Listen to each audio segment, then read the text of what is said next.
The people of Iceland have always been proud and honored to share our country with others.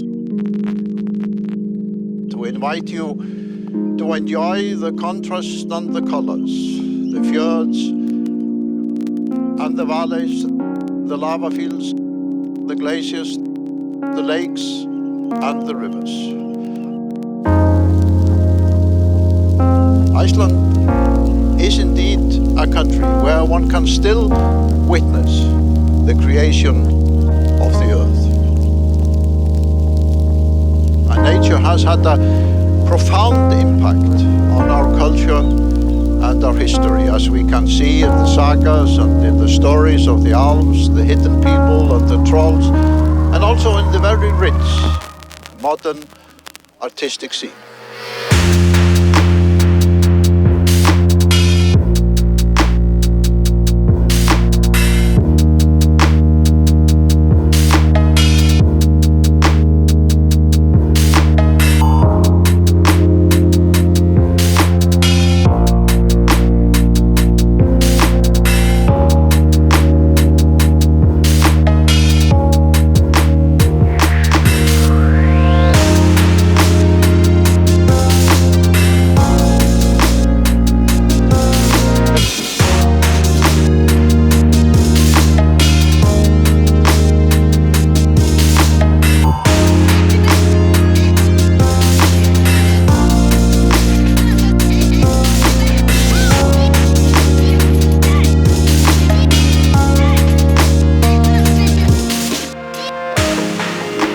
Nature has also given us an opportunity to enjoy fantastic food, vegetables from the greenhouses, fish from the North Atlantic Ocean, and lambs which have been fed by the berries and the wild vegetation in the mountains and in the highlands.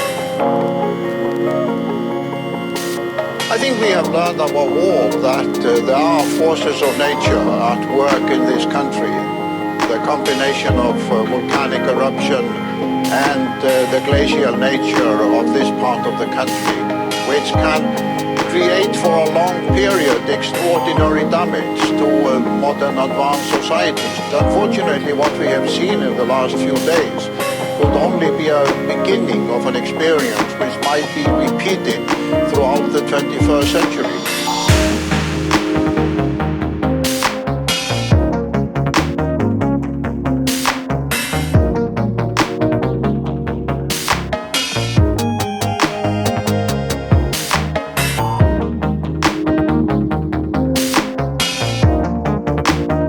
What we have seen now is in fact a small rehearsal of what would happen. I don't say if, but I say when Katla will erupt.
aircraft. Down there. And here we have Reykjavik. That's nice.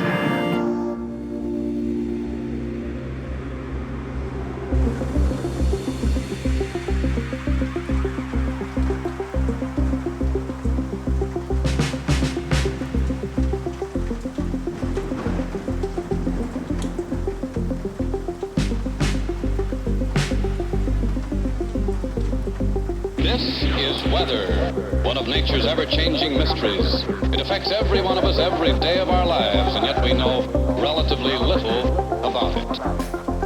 The hero of our story tonight is the giant electronic brain developed by Remington Rand, UNIVAC.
Experiments show that future use of UNIVAC